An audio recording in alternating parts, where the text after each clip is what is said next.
우리가 지난주에 보았던 내용은 이렇게 화려하게 보이는 세상 바벨론은 반드시 멸망을 한다는 내용이었습니다. 왜냐하면 바벨론을 디자인한 자가 사탄이기 때문이죠. 그래서 바벨론을 왜 사탄이 디자인했는가? 바벨론의 그 영광을 바라보고 사람들이 미혹되어서 하나님을 사랑하지 못하게 하고 예수님께로 가지 못하게 하려고 사탄이 세상을 디자인하고 사람들을 이 세상의 영광으로 미혹하고 있는 것입니다. 그러므로 세상에 미혹된 영혼들은 반드시 하나님을 떠나게 되고 하나님을 사랑하지 않게 되고 사탄의 종이 되어서 이 세상이 멸망할 때 바벨론과 함께 멸망을 하니까 성도들은 지금 바벨론에서 뭐해라? 나오라! 떠나라. 교회를 다닌다고 구원받는 것이 아니라 바벨론에서 나와서 예수 그리스도가 통치하시는 하나님의 나라로 옮겨져야만 구원을 받는 것이거든요. 여러분 안에 세상이 있습니까? 예수님이 계십니까? 그 무슨 말이죠? 여러분을 지금 움직이고 있는 여러분의 행동과 여러분의 모든 삶을 주관하고 있는 자가 누구냐 이거죠. 세상 가치관인가 아니면 예수님의 말씀인가?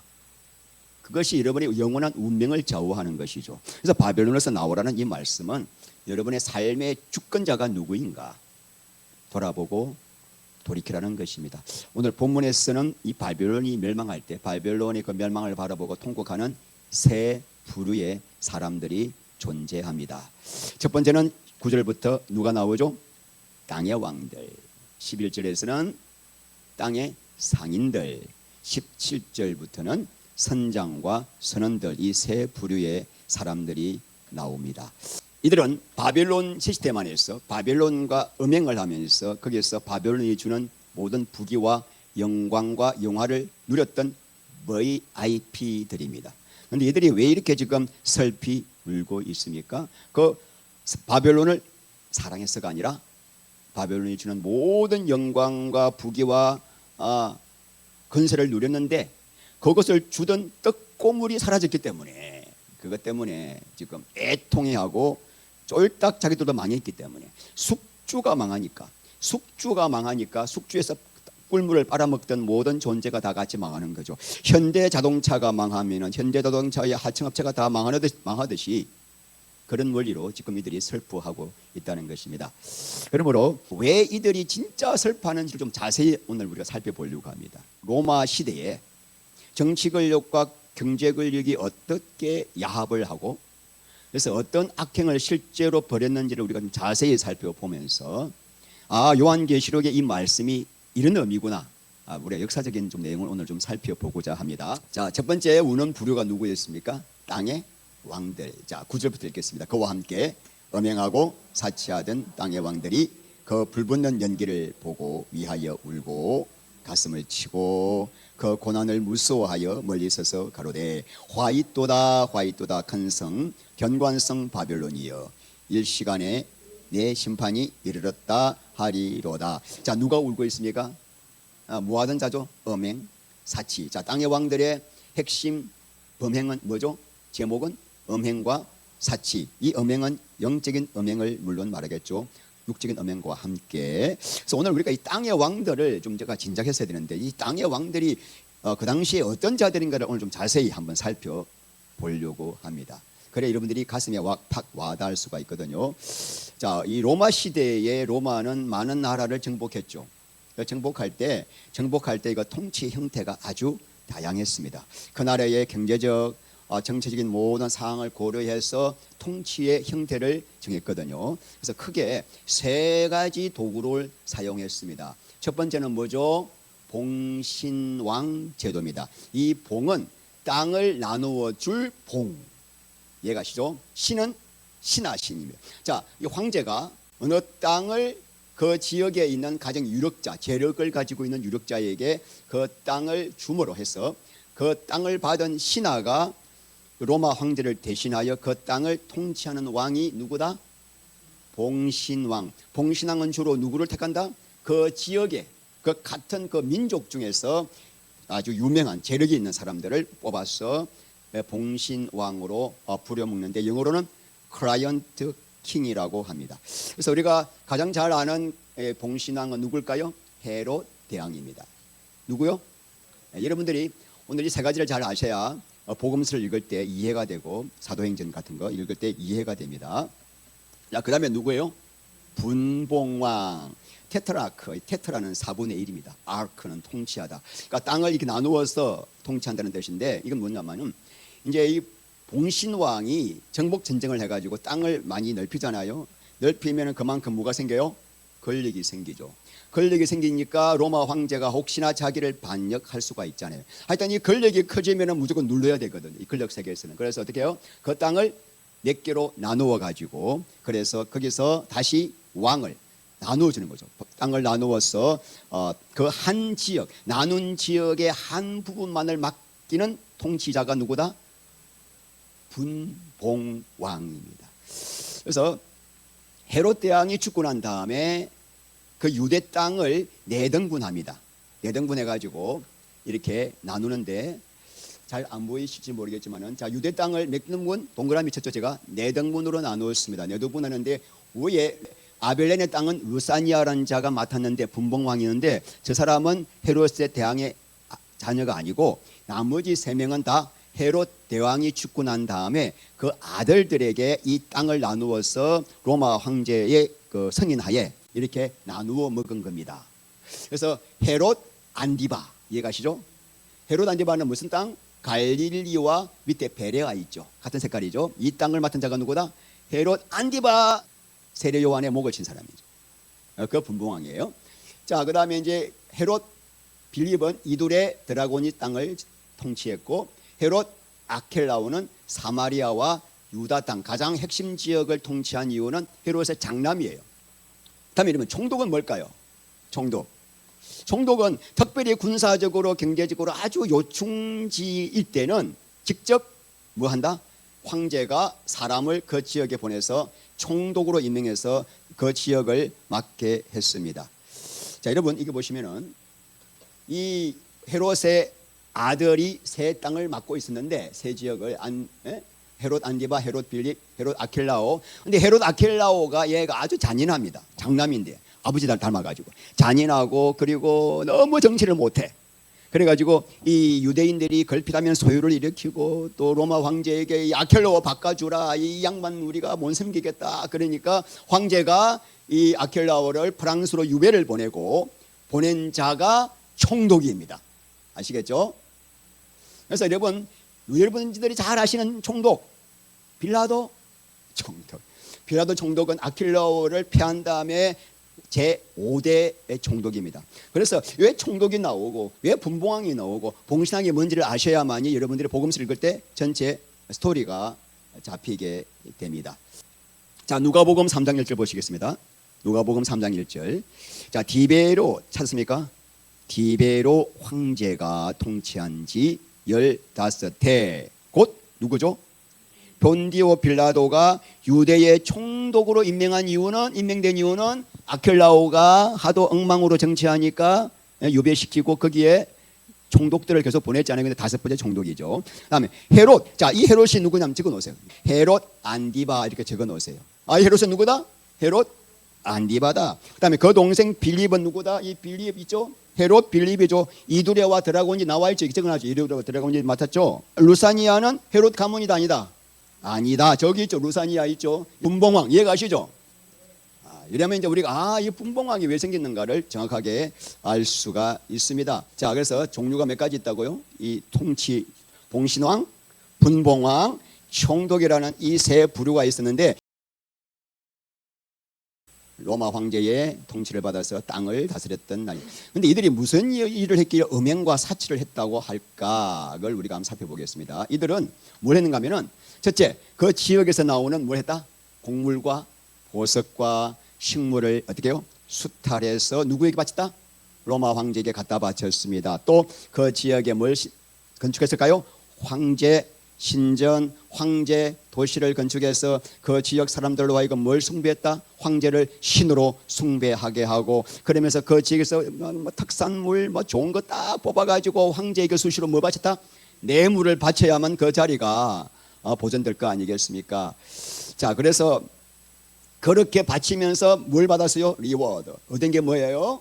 행정 사법권, 조세 징수권을 보장받아 가지고 말로 다 할 수 없는 부귀 영화를 누렸던 자가 누구다? 땅의 왕들. 그러니까 이들은 로마가 제공하는 그 꿀물, 안정, 번영, 부귀 영화를 쫙 누리면서 어떻게 해요? 하나님을 버렸기 때문에 뭐했다? 음행하고 뭐했다? 사치했다. 사치라는 것이 이게 헬라어로 스트레니아오인데, 스트레니아오는 그냥 부유하게 산다는 뜻이 아니고 욕망을 전혀 억제하지 못하고 방종하고 방탕하고 음란하게 살다는 것이죠. 그러니까 그 지역 사람들의 피와 고름을 짜낸 대가로 누린 사치가 뭐예요? 여기 사치예요, 사치.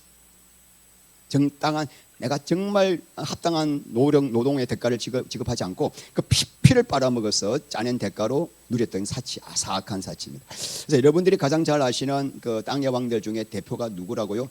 헤롯 대왕에 대해서 잠깐 우리가 살펴보겠습니다. 아, 땅의 왕들이 이런 거구나, 이걸 아셔야 됩니다. 자, 헤롯 대왕은 출신이 유대인이 아니고 그 조상은 누구예요? 에서예요. 에서니까 누구예요? 에돔의 후손이죠. 그런데 그 할아버지 때 그 개종을 해가지고 법적으로는 뭐가 됐어요? 유대인이 됐던 사람입니다.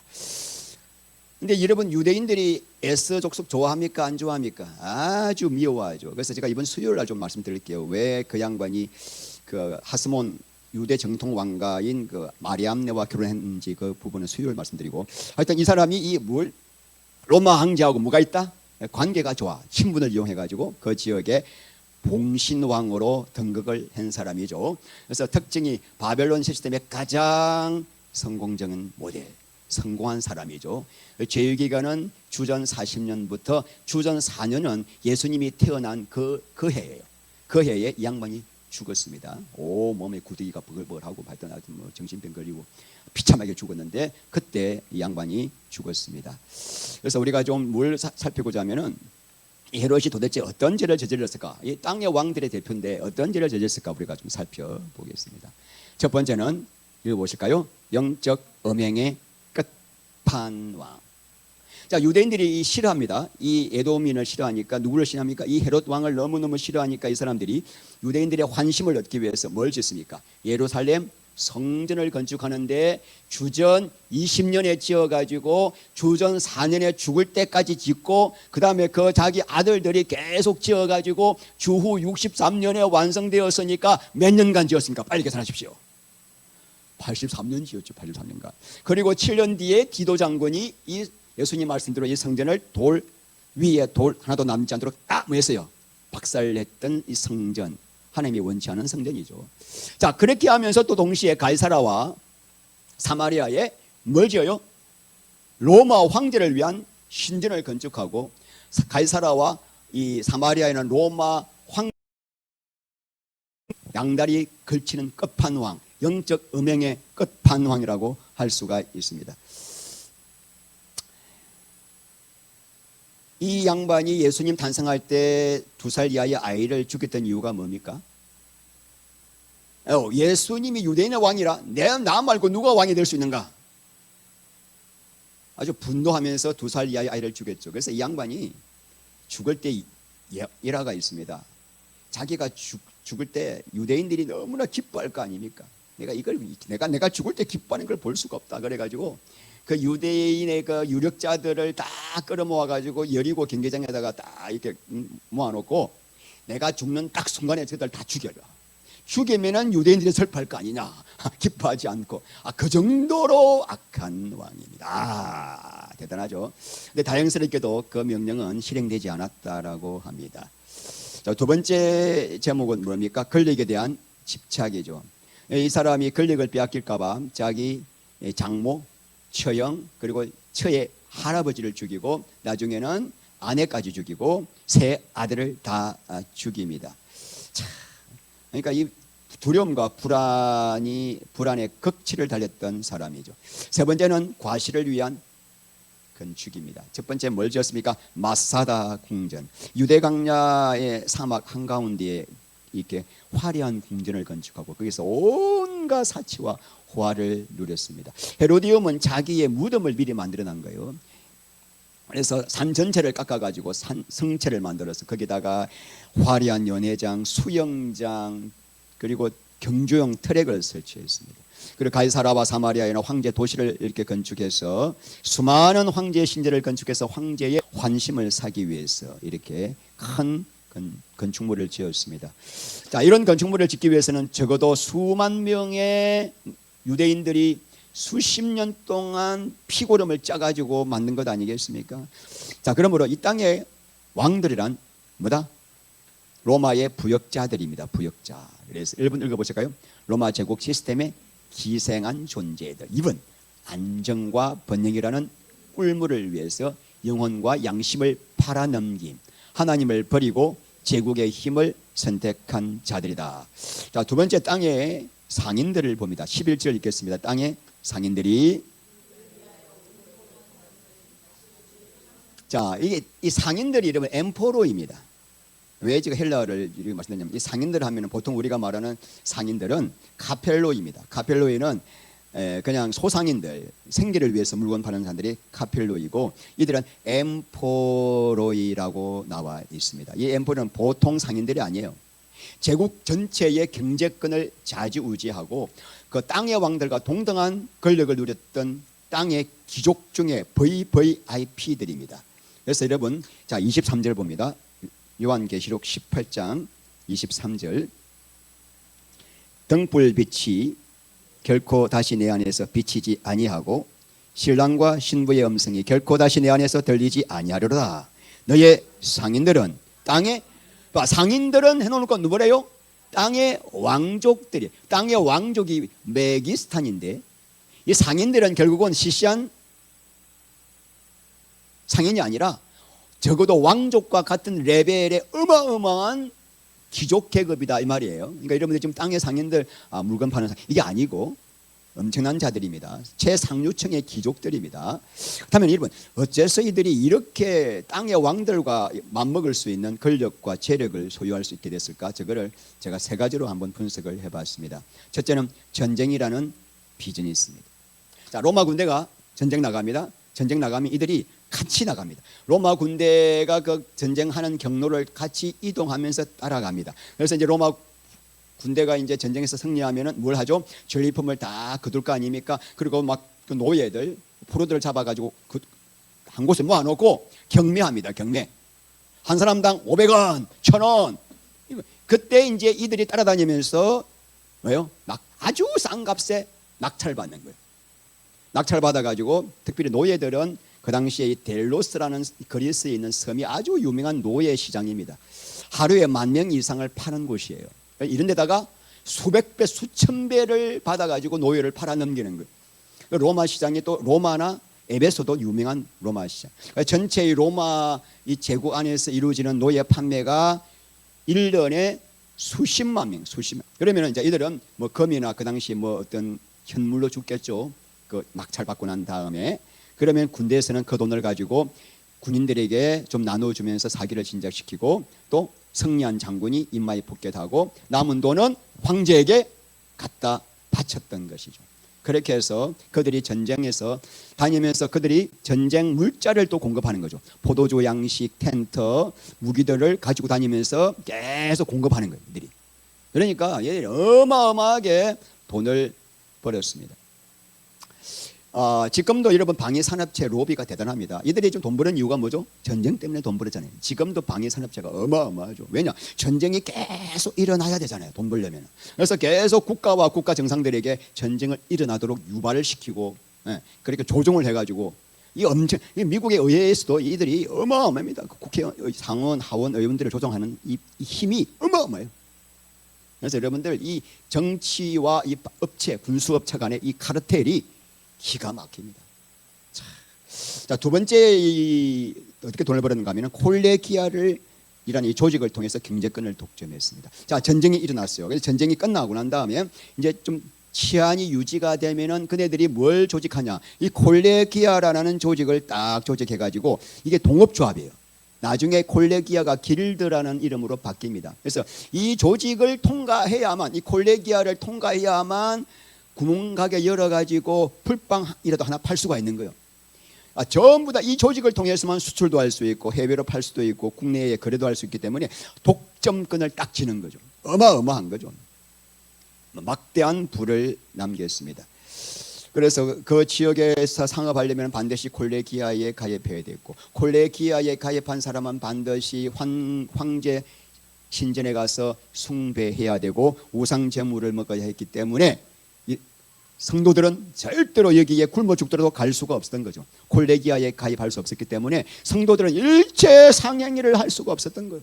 그러니까 완전히 가난과 핍박과 고난 가운데 살았던 것은 믿음을 지키기 위해서였습니다. 자, 세 번째가 뭐냐면 합법적 수탈입니다. 이들이 로마 제국과 이렇게 사바사바 해가지고, 사바사바만 아십니까? 사바사바 해가지고 이 조세 징수권을 따냅니다. 야, 이러면 돈 버는 사람들은요 그쪽으로 머리가 돌아가요. 이 로마 당국에다가 내가 이번에 에베소 지역을 이번에 이제 정복했습니다. 내가 에베소 지역에서 세금을 징수할 텐데 내가 1년에 100억을 징수하겠습니다. 책임지겠습니다. 할 수 있냐? 합니다. 그래가지고 자기는 막 정해준 세율보다 더 높이 정해가지고 막 뜯어내는 거예요. 200억, 300억 뜯어내가지고 그 차액을 먹는 거죠. 그러니까 어마어마한 부를 축적할 수가 있었던 것입니다. 이렇게 그 지역에 세금 징수를 하는 자들을 퍼블리칸이, 여기서 퍼블릭이라는 말이 나와서 퍼블리칸이라는 말로, 그러면 삭개오나 마태도 이런 조직의 하수인이었죠. 그죠? 이런 조직의 하수인이었지만은 회개하여 위대한 하나님의 종이 되었습니다. 그러면 이제 세금을 이제 하도 많이 물리는데 세금을 못 내잖아요. 못 내면은 야, 세금 안 내도 되니까 내가 돈 빌려줄게. 돈 빌려준 돈으로 세금 내. 해가지고 억지로 대출을 해주고 고리로 대출을 해가지고 못 갚으면은 땅 몰수 그 사람 노예로 팔아넘기는 거예요. 그 정도로 악랄한 사람들이었습니다. 그러면 이들을 이렇게 마음대로 할 수 있도록 누가 도와줄까요? 땅의 왕들, 봉신왕, 총독들이 눈 감아줍니다. 아무리 악랄하게 조세를 징수해도 막대한 뇌물을 갖다 바치고 국민들의 막 고의를 짜내도 아무 말 하지 않는 거죠. 어마어마한 이 상인들과 정치와의 카르텔이 끈끈한 것을 오늘 우리 사회에서 그대로 볼 수 있어야 됩니다. 똑같아요. 더합니다. 이 카르텔이라는 게. 그래서 우리가 이제 12절, 13절 볼 건데, 이 나오는 품목들은 퍼블리칸이들이 그 세금 징수 명목으로 수탈하거나 노예들을 짐승처럼 부려먹으면서 생산한 상품 목록입니다.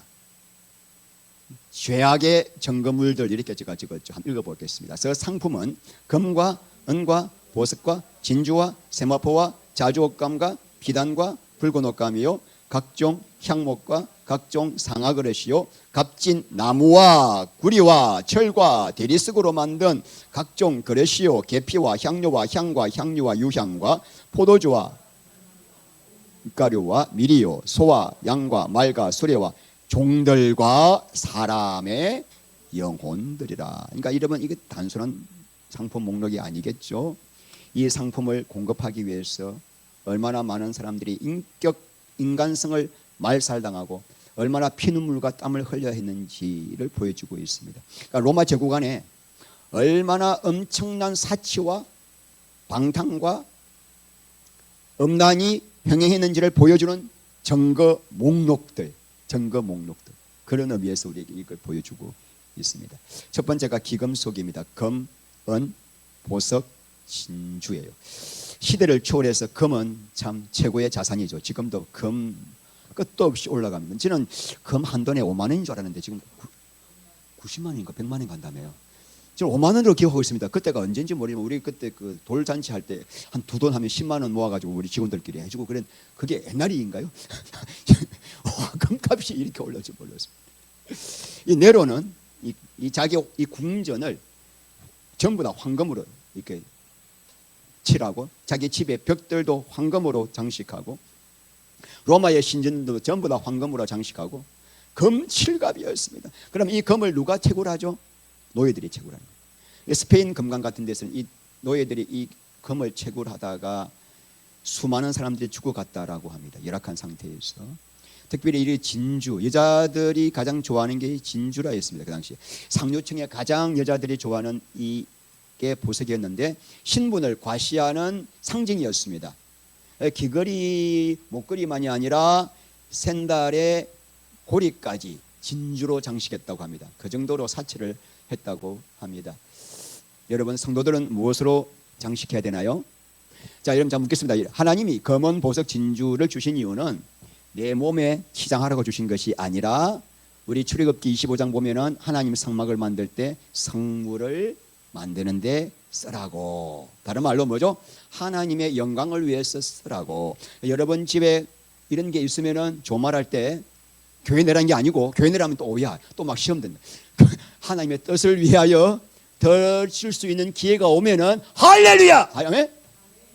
진짜 하나님은 그렇게 하라고 우리 만드신 거예요. 자, 베드로 전서 3장 봅니다. 베드로 전서 3장 3절. 베드로 전서 3장 3절 4절 시작. 너희의 단장은 머리를 꾸미고 금을 차고 아름다운 옷을 입는 외모로 하지 말고 오직 마음에 숨은 사람을 온유하고 안정한 심령에 썩지 아니할 것으로 하라가 적어놓으세요. 단장하라 이 말이에요. 우리의 단장은 뭐로 한다? 금으로 은으로 하는 것이 아니라, 옷으로 하는 것이 아니라 온유하고 안정한 심령에 썩지 아니할 것으로 단장하는 그 아내를 남편이 사랑합니다. 할렐루야. 자, 두 번째가 고급 직물입니다. 자, 세마포, 자주옷감, 비단, 붉은 옷. 이 당시에 옷은 사회적 신분을 상징하는 것들입니다. 핵심 사치품들이에요. 가장 비싼 게 자주옷감이에요. 자주옷감은 1g을 만들기 위해서는 뿔소라 고둥이라는 그 바다에서 나오는 고둥을 12,000마리를 잡아서 염료를 추출해야 이 옷감을 만들 수가 있습니다. 그래서 이 옷감 한 벌이 지금 제가 계산해 보니까 약 5억 원. 얼마요? 5억 원. 그래서 네로는 법을 만들었습니다. 이거 황제 이외에는 이 옷 입지 말게 하라. 그래서 황제가 입는 이 자주색 옷감을 토가라 그래요. 토가라 그러고, 이제 원로원들은 이 자주색 띠만 메고 다니는 거죠. 워낙 비싸니까. 근데 이 자주옷감을 만드는 노동자들이 대부분이 노예들이었습니다. 이 소라고동을 해서 염료를 추출할 때 엄청난 악취와 유독가스가 나온답니다. 그래서 대부분 이 노동자들이, 이 옷감 만드는 노동자들이 대부분 그 폐병이 걸려서 단명했다고 합니다. 그러니까 노예들의 썩어가는 그 폐로 만든 옷감으로 뭐 했어요? 사치했던 자들이 로마 귀족들이었습니다. 우리가 이런 말씀을 보면서, 여러분, 우리도 지금 이렇게 좀 사치스럽고 화스럽게 막 살고 있는 이 시대 사람들의 그 사치와 호화를 채워주기 위해서 얼마나 많은 사람들이 비인격적인 상황에서 제3세계 같은 곳에서는 막 어린 아이들이 노동 착취를 당하면서 해내는 그런 것들로 우리가 지금 살고 있지 않은가? 한번 생각을 해봐라는 말씀이 아닌가? 그죠? 세 번은 사치, 허영을 위한 사치 가구제입니다. 상아, 향목, 대리석입니다. 그러니까 건축과 가구를 만드는 데 사용되는 자재들인데, 당시에 이 코끼리 상아로 얼마나 가구를 많이 만들었는지, 그 북아프리카의 코끼리가 전부 다 멸종될 정도로 상아를 그렇게, 자, 이런 것들을 막 계속 이제 탈취해 가지고 갖다 주면은 이걸 가지고 이렇게 사치를 했던 것입니다. 그러니까 여러분 집에 필요 이상으로 인테리어 하는 거 자제하셔야 됩니다. 돈 있다고 하는 거 아니에요. 우리 집에 우리 남편 1년에 연봉이 10억인데 막 갖다가 바로 하면 안 된다는 거예요. 하나님 기뻐하지 않으셔요. 그죠? 이런 걸 보면서 우리가 하나님께서 우리에게 주시는 그 물질관을 알려주시는 거예요. 물질 가지고 너 배부르고 너 잘 먹고 잘 입고 그거 내가 진짜 너 미워한다. 너 돈 잘 써라. 제대로 써라. 안 그러면 너도 이 땅의 상인들, 땅의 왕들 부류에 들어가는 자가 되는 거야. 그런 마음을 주셨습니다. 저 굉장히 좀 마음이 떨었습니다. 이 말씀을 준비하면서 참 우리가 이 사는 게 정말 참 조심스럽구나. 네 번째는 쾌락과 탐식의 도구, 식료품, 계피, 향료. 자, 성경 보면 얘가 이 AI가 좀 하면서 많이 빼떨어 먹었습니다. 성경 말씀 보면은 계피, 향료, 향유, 유향, 이것들을 가지고 뭐냐면 귀족들의 몸에다가 뿌리고, 그 다음에 모욕할 때 쓰고, 또 파티를 열 때, 또 침실에서 최음죄로 사용하고, 유향은 황제를 숭배할 때 향으로 썼던 거죠. 여러분, 중요한 거는 계피, 향료, 향유, 유향은 성경에서 보면은 하나님께 제사 드릴 때 사용하던 거예요. 자, 말씀 볼까요? 출애굽기 30장 23절 보면은 너는 30장 23절 상등 향품을 가지되 액체 몰약 500세겔과 그 반수의 향기로운 육개 250세겔과 향기로운 창피 250세겔과 계피 500세겔을 성수의 세겔로 하고 감람기름 한 인을 가지고 거룩한 관유를 만들고 또 향을 제조하는 법으로 향기름을 만들어서 거룩한 관유가 되게 하라. 자, 여기서 우리가 계피라든지 향이라든지 유향이라든지 이런 거 다 전부 다 뭐냐? 하나님께 제사 드릴 때 관유로 사용하던 거다 이거죠. 그래서 이런 것들은 지극히 거룩하기 때문에 29절 지극히 거룩하기 때문에 31절 절대로 32절 사람의 몸에 붓지나 사람 몸에다가 쓰지 말고.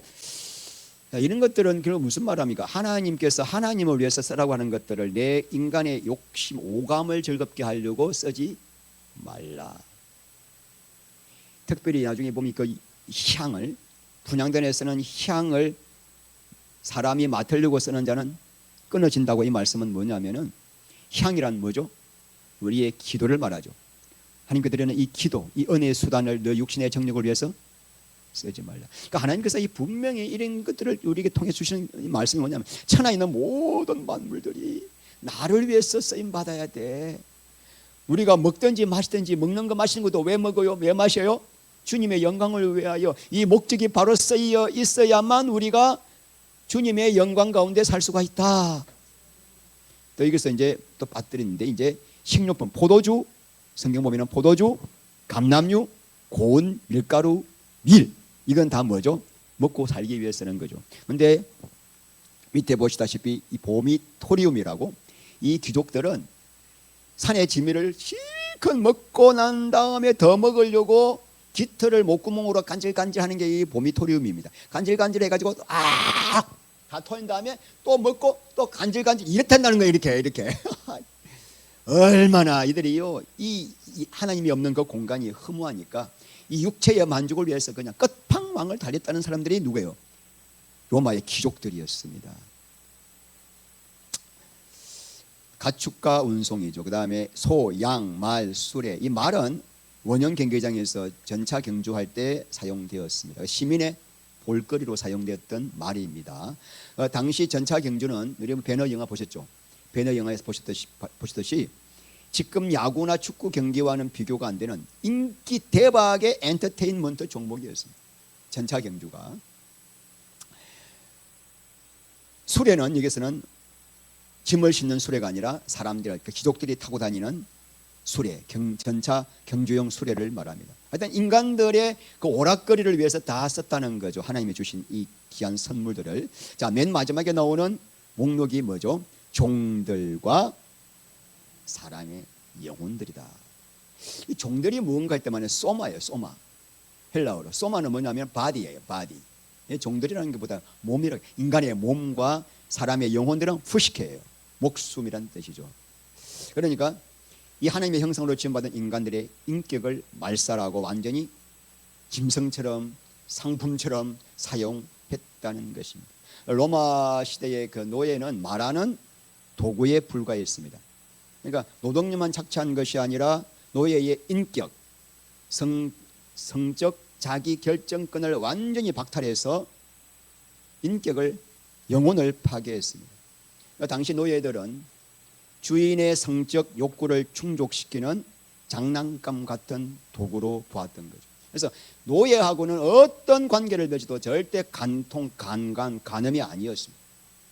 한마디로 정말 상품처럼 취급당했던 것입니다. 로마의 오늘 이 상품들은 뭘 말해? 로마의 귀족들이 그렇게 사치와 호화를 누렸던 것은 바로 뭐다? 이렇게 사람의 인격이 짐승처럼 수탈당했기 때문이라는 것을 지금 우리에게 고발하고 있는 거죠. 자, 우리 14절부터 읽겠습니다. 바벨론아, 내 영혼이 탐하던 그 과일이 내게서 떠났으며 맛있는 것들과 빛난 것들이 다 없어졌으니 사람들이 결코 이것들을 다시 보지 못하리로다.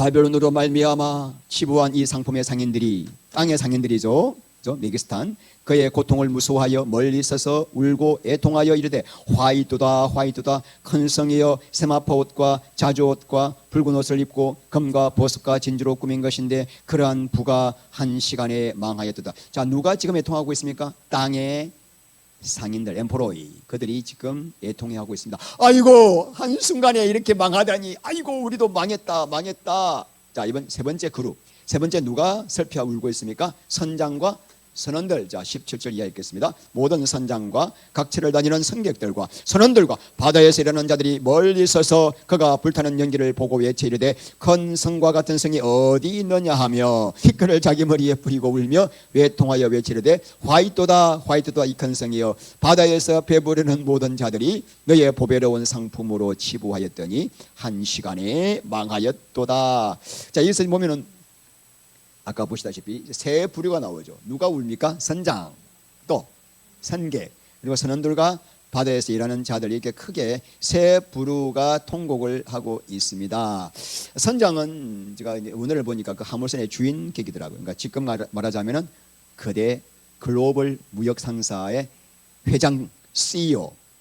선객들도 그냥 여행객이 아니라 찾아보니까 이 제품을 팔려고 물건을 싣고 가는 그 물건의 주인, 상인들을 말했습니다. 그래서 지금으로 말하자면 대형 투자자, 중개인들을 말할 수 있죠.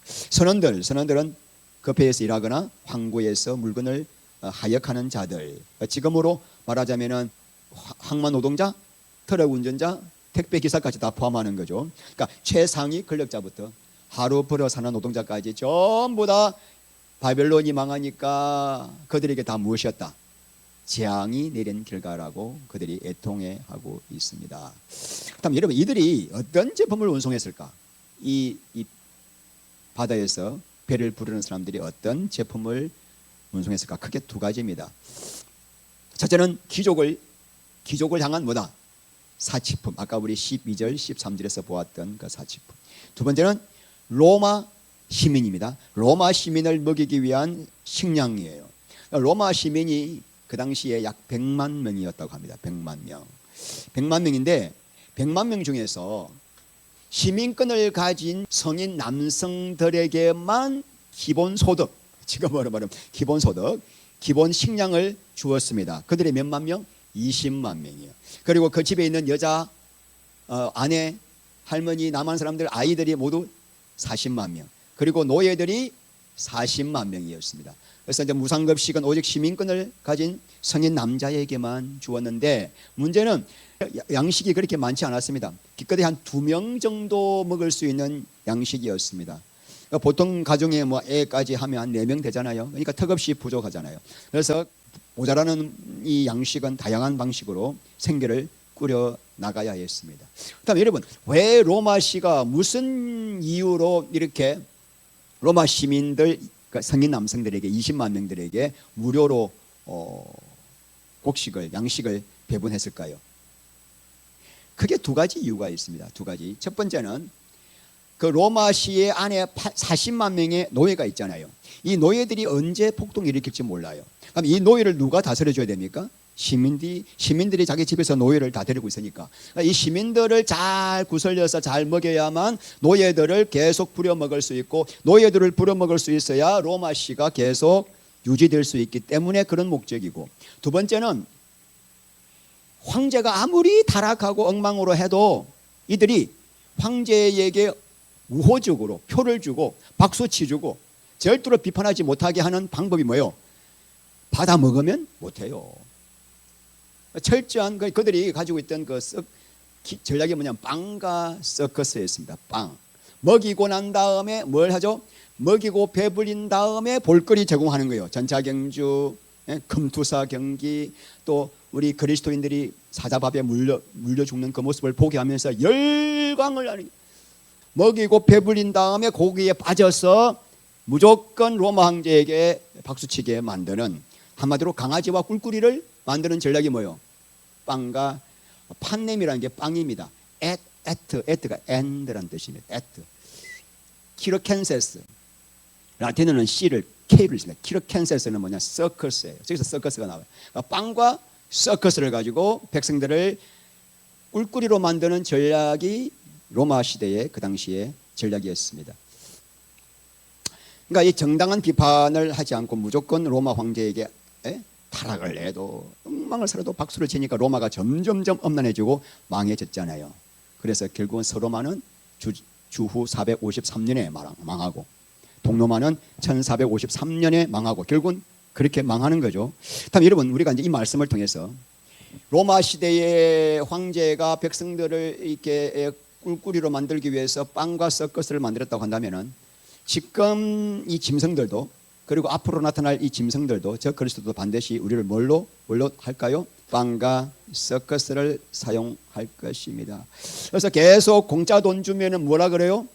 아이고 정치 잘한다. 주식이 올라가고 부동산 올라가네. 재명이 잘한다. 그 다음 뭐죠? 나는 꿀꿀이다 이 말이에요. 지금 나는 꿀꿀이고 강아지입니다 이 말이야. 잘 살아라. 주식 올라가니까 꿀꿀이 우리 재명이 잘한다. 그런 사람들은 꿀꿀이처럼 살다가 꿀꿀이처럼 망할 거예요. 지금 얼마나 교모하게 이 국민들을 개돼지로 만드는지 모릅니다. 그래서 여러분, 이 진성은요, 이 세상 권력은 국민들이 하여튼 간에 뭐 권력자 올라가면 그 사람들의 꿈은 뭐죠? 영구 집권이에요. 그리고 경제 권력과 야합에서 엄청난 부를 누려서 천년 만년 그 부를 물려주는 것이 권력자의 목표이기 때문에 그들은 어떻게든 간에 사람들에게 이 두 가지 빵을 주고 그 다음에 엔터테인먼트, 여러분 엔터테인먼트 조심하세요. 지금 이 세상에 있는 엔터테인먼트 우리 영혼을 다 잠들게 만들잖아요. 제가 뭔지는 말씀드리지 않겠습니다. 여러분들 보세요. 생각해 보세요. 어떤 게 있나? 그거 봐가지고 주님을 더 깊이 생각하고 영적으로 더 깊어집니까? 아니에요. 우리 이 영혼의 로스에, 시간을 로스에 영혼이 파괴되고 있는 거죠. 우리 아이들에게 잘 일하셔야 됩니다. 우리도 그렇고 정말 세상이 얼마나 간교하게 우리의 영혼의 초점을 계속 빼앗고 있는지 모릅니다. 그래서 깨어있지 않으면 멸망하는 짐승처럼 거기에 길들여져서 나중에 빠져나오고 싶어도 빠져나오지 못합니다. 그래서 아까 우리가 그 선장 보았던 선장이 단순히 그 배 부리는 뭐 그런 선장 정도가 아니라 이 당시에 나비쿨라리라 그래요. 나비쿨라리가 뭐냐면은 그 당시에 그 곡물과 그 사치품들을 해상 운송하는 그 사람들이 나비쿨라리. 이 사람들이 보통 사람들이 아니에요. 전부 다 그 원로원 그 귀족들과 다 관계를 맺고 사업하는 사람들이에요. 로마에서 이제 원로원이 되면은 적어도 이런 해상 운송이 최고의 그 당시에 돈이 됐으니까 해상 운송하면 안 된다는 법을 만들었습니다. 그러니까 이 사람들은 그냥 페이퍼 컴퍼니를 세워가지고 다 기가 막히죠. 지금 똑같아. 페이퍼 컴퍼니 세워가지고 거기다가 자기가 돈을 간접적으로 투자해가지고 제3자를 세워서 해상 운송을 하게 만든 거예요. 그래서 돈을 다 끌어모았던 자들입니다. 그래서 지금 이 선장이라고 한 자들이 보통 자들이 아니라 정부와 결탁해서 독점적 특혜를 누리는 해상 운송업자였습니다. 그 막 선원들 막 배에서 일하는 사람들은 왜 울었습니까? 왜 같이 울었습니까? 그 사람들 소망이 어디 있었기 때문에? 바벨론에 있었기 때문에. 그러니까 착취 당하는 자들도 땅에 소망 두면은 그들도 바벨론 망할 때 같이 망할 수밖에 없다. 할렐루야. 제가 이렇게 좀 거의 1시간을 지금 역사 공부했어요. 이 필요했어요. 필요한 건데 제가 당시 로마 상황을 자세히 살펴본 이유는 사탄의 전략은 어제나 오늘이나 영원토록 동일하기. 오히려 지금 더 간교하고 교묘한 방법으로 이 우리 영혼들을 미혹하고 있습니다. 로마 시대 여러분 정치 권력과 경제 권력이 야하바의 온갖 사치와 화를 누렸던 그 귀족들을 보면서 알 수 있는 게 뭡니까? 하나님이 주시는 그 은혜와 생명수를 누리지 못하면 우리 인간은 이 그 빈 공간을 채우기 위해서 내 육신의 정욕, 안목의 정욕, 이생의 자랑을 따라 살아갈 수밖에 없는 존재다. 신용주가 그 당시에 로마의 귀족으로 태어났다면 저도 그렇게 살다가 죽었을 거예요. 우리 중에는 지금 여러분 바벨론 그 로마의 땅의 상인이나 땅의 왕들의 부류에 속하는 상류층은 안 계시죠? 그런 분 안 계시죠? 이유가 뭐죠? 수저로 태어났기 때문에. 그 다음에 뭐 능력이 좀 없다 보니까 머리가 안 달아서 안 된 거잖아요. 근데 그게 얼마나 감사한지 지금 내가 보니까 내가 흙수저 태어난 게 너무 감사하고, 내가 서울대 법대 안 가가지고, 법대 갔으면 나도 그 시스템 들어가가지고 저렇게 말도 안 되는 썩은 놈들처럼 판사처럼 검사처럼 했을 거 아닙니까? 지옥 갔을 거 아닙니까? 왜 넣는지, 이렇게 머리가 별로 안 좋고 집도 흙수저고 능력도 안 따르고 이렇게 사는 게 은혜라고 볼 수가 있습니다. 그러니까 여러분, 지금 우리가 이번에 그 두 개의 판결 받잖아요.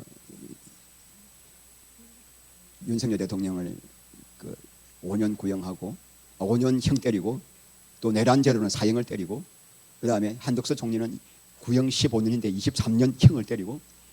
지금 이게 말도 안 되는 일들이 일어나고 있는 이유는 뭐냐면은 이 판사 검사라고 하는 이 바벨론 시스템 안으로 들어가면은 거기서 나올 수가 없다는 거예요.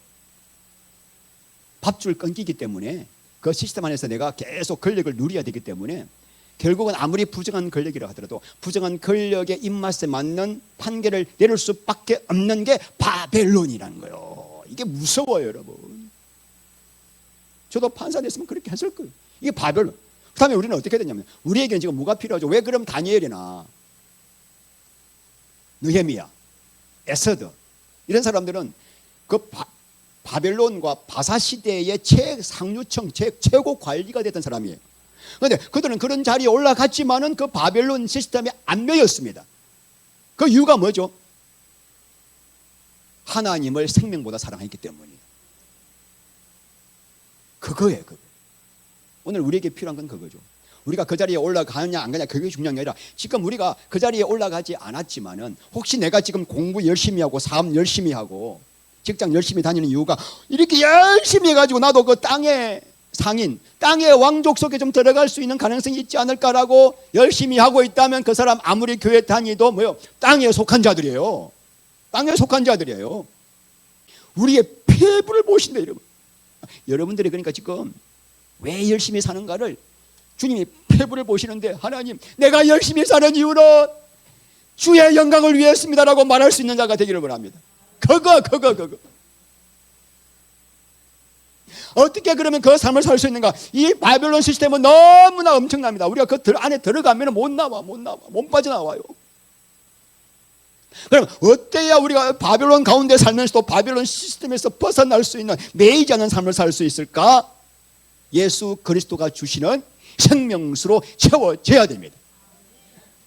진짜 세상에 주는 것들보다 더 좋은 걸 내가 갖고 누리고 있어야 거기에 대해서 내가 까짓것 사표 쓰고 나와서 주님 한번 바라보고 굶어 죽더라도 가겠다 이게 되는 건데, 이 맛을 못 보는 사람은 머리로는 주님이 최고인데 실제로는 이게 최고잖아. 못 나옵니다. 그래서 오늘 우리가 바벨론에서 왜 나와야 돼요? 나오는 이유는 예수 안에 있는 그 생명수를 마시기 위해서 나오라는 거죠. 율법적인 나옴이 아니라. 요한복음 7장 37절 말씀에 누구든지 내게로 와서, 목마른 자는 내게로 와서 마시라. 나를 믿는 자는 성경의 이름과 같이 겁에서 생수의 강이 흘러 나오리라. 예수를 믿는다는 게 뭔데요? 예수님을 전심으로 사랑하고 그분을 찾고 찾는 거다. 신뢰하는 거예요. 나 왜 예수 믿는데 그 세상 것들이 자꾸 이렇게 좋아집니까? 예수 안 믿기 때문이에요. 예수 안 믿기 때문이라니까요, 여러분. 예수 믿는 건 예수님이 내 삶 속에 전부라가 되는 거잖아요. 피스티오에 있어.